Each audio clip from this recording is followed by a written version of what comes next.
गरीब बहन के घर आई अमीर बहन। दोस्तों कहानी पसंद आए प्लीज लाइक कीजिएगा और चैनल पर नए हैं तो सब्सक्राइब कीजिएगा।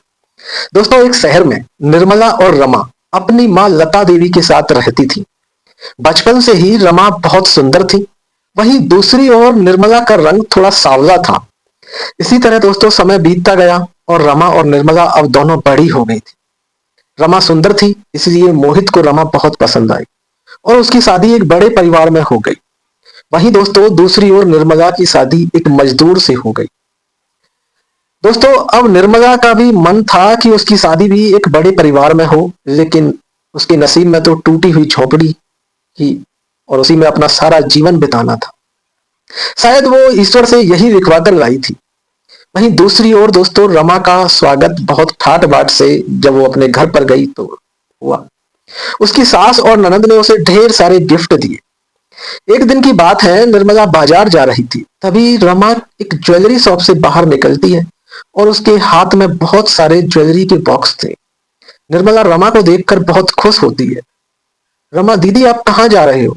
निर्मला बस यहीं बाजार से कुछ सब्जी लेने आई थी। रमा कहती है दीदी मेरे यहाँ तो बहुत सारे नौकर हैं, सफाई के लिए अलग है, खाना बनाने के लिए अलग है, कपड़े धोने के लिए अलग और दो तो माली है। मेरे यहाँ तो सभी काम नौकर ही करते हैं। निर्मला बोलती है बहुत बढ़िया है। रमा कहती है दीदी 2-3 दिन बाद हमारी 1 मंथ एनिवर्सरी है, हमने एक बहुत बड़ी पार्टी रखी है, आप मुझे अपने घर का एड्रेस दे दो, मैं कार्ड देने आऊंगी, इसी बहाने से मैं आपका घर भी देख लूंगी। दोस्तों निर्मला रमा को अपने घर का पता बता देती है। 2 दिन बाद रमा स्टाइलिश कपड़े पहन के गॉगल्स वगैरह लगा के अपनी लंबी हील्स पहन के निर्मला के घर पहुंचती है। निर्मला अरे बहन तू तो बिल्कुल पहचानने में ही नहीं आ रही। वो निर्मला को अंदर बिठाती है। रमा कहती है निर्मला तुम यहाँ कैसे रहती हो? तुम्हारी गली के नाले की स्मेल यहाँ तक आ रही है, तुम्हारे घर में तो कूलर तक भी नहीं है, पंखा तक भी नहीं है। निर्मला हाँ वो ये कह रहे थे कि इस महीने जो तनख्वाह मिलेगी उससे वो कूलर ले आएंगे। रमा चलो ठीक है ये लो कार्ड। रमा निर्मला को कार्ड और कुछ मिठाई और कुछ गिफ्ट देती है। निर्मला कहती है रमा तू 2 मिनट रुक, मैं अभी आती हूँ।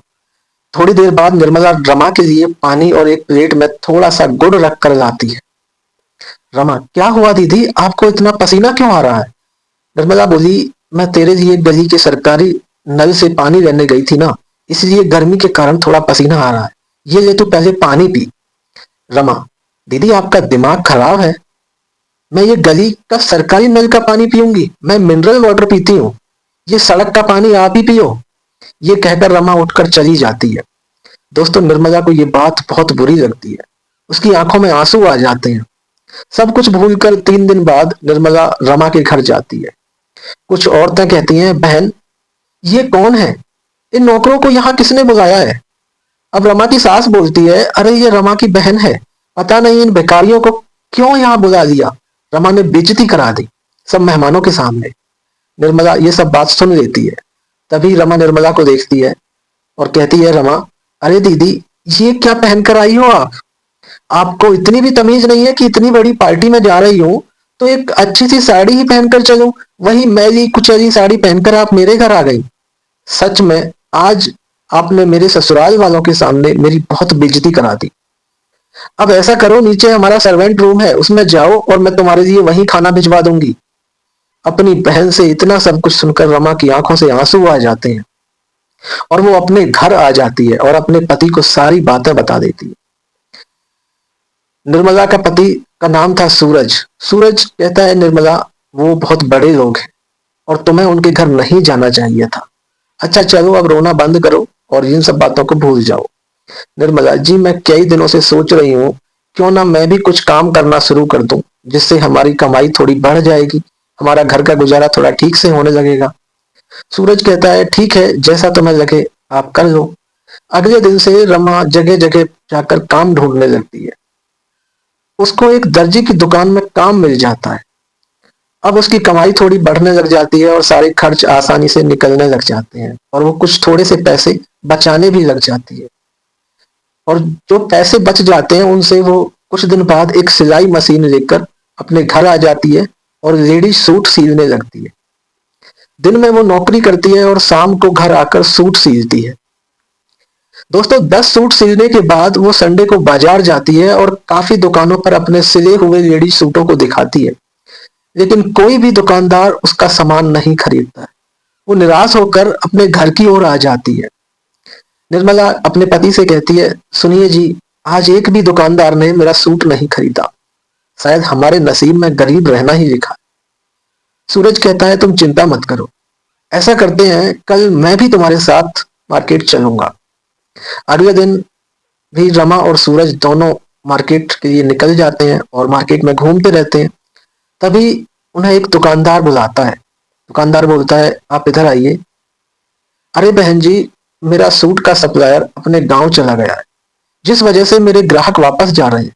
आपके पास जितने भी सूट हैं आप मुझे दे दो। वो दुकानदार उनसे सारे सूट खरीद लेता है और उन्हें उन 10 सूटों के 15,000 रुपए दे देता है। ये देखकर दोनों बहुत खुश होते हैं। फिर उसके बाद दोस्तों वो और बाजार से कपड़ा लेकर घर आ जाते हैं और ऐसे ही रमा सूट सीने लगती है। अगले दिन फिर से वो रमा दोबारा सूट लेकर उसी दुकान पर जाती है। दुकानदार, अरे बहन जी, आपके सिले हुए सूट तो आज दोपहर तक ही सभी बिक गए। ग्राहकों को आपके सिले हुए सूट बहुत पसंद आए। मैं आपको 200 सूट का ऑर्डर देता हूँ और ये लीजिए 1 लाख रुपए एडवांस। ये सुनकर रमा बहुत खुश हो जाती है। रमा अब घर आती है और अपने पति को सारी बातें बताती है। दोस्तों अगले दिन रमा कुछ और मशीन लेकर आती है और गली की कुछ औरतों को भी अपने यहाँ काम पर रख लेती है और अपना ऑर्डर पूरा करती है। और जैसे ही वो मार्केट में ऑर्डर देने के लिए पहुंचती है, उसके पास दुकानदारों की भीड़ लगने लग जाती है। एक दुकानदार, बहन जी, हमें भी आपसे सूट सिलवाने हैं। वहीं दूसरा दुकानदार कहता है, बहन जी, आप मेरा भी ऑर्डर ले लीजिए। सबसे ऑर्डर लेकर वो पैसे गिनने लगती है तो उसके होश उड़ जाते हैं। सभी दुकानदारों ने उसको 500 से भी ज्यादा सूटों का ऑर्डर दिया और 5 लाख रुपए उसको एडवांस दे देते हैं, जिससे वो और भी काम बढ़ा लेती है। ऐसे ही दोस्तों उसका काम जोर तोड़ से चलना शुरू हो जाता है और तकरीबन 2 साल बाद उसका काम बड़े मुकाम पर पहुंच जाता है। तभी एक रिपोर्टर आते हैं और वो निर्मला का इंटरव्यू लेने लगते हैं। रिपोर्टर कहते हैं, निर्मला, आपने जो इतना बड़ा ये बिजनेस खड़ा किया है, आप इसके बारे में बताइए कि आपने इतना बड़ा बिजनेस कैसे खड़ा कर लिया। आज आपकी कंपनी में 200 से भी ज्यादा लोग काम कर रहे हैं और आपकी कंपनी का टर्नओवर 100 करोड़ से ऊपर हो चुका है। हमारी ऑडियंस को बताइए कि आपको कैसे इतना बड़ा बिजनेस शुरू किया और आप आज इस मुकाम पर कैसे पहुंचते हैं। तभी दोस्तों निर्मला थोड़े धीमी आवाज में बोलती है, इसका पूरा श्रेय मेरी प्यारी छोटी बहन को जाता है, जिसने मेरी गरीबी का मजाक उड़ाया और मुझे इस बात का एहसास दिलाया कि पैसे के बिना कोई इज्जत नहीं करता। और उसकी ही वजह है जिस वजह से मेरे मन में बहुत सारे पैसे कमाने की इच्छा जागृत हुई। दूसरी ओर रमा टीवी पर यह सब देख रही होती है और देखकर वो रोने लगती है। आज निर्मला उससे कई गुना ज्यादा अमीर हो चुकी थी, लेकिन उसे अपनी अमीरी पर जरा सा भी घमंड नहीं था। दोस्तों अगले दिन रमा निर्मला को फोन करती है और अपनी बड़ी बहन से माफी मांगती है। निर्मला, मुझे माफ कर दीजिए, मुझसे बहुत बड़ी गलती हो गई। और निर्मला अपनी बहन को माफ कर देती। दोस्तों कहानी अच्छी लगी हो प्लीज एक लाइक कीजिएगा, चैनल को सब्सक्राइब कीजिएगा।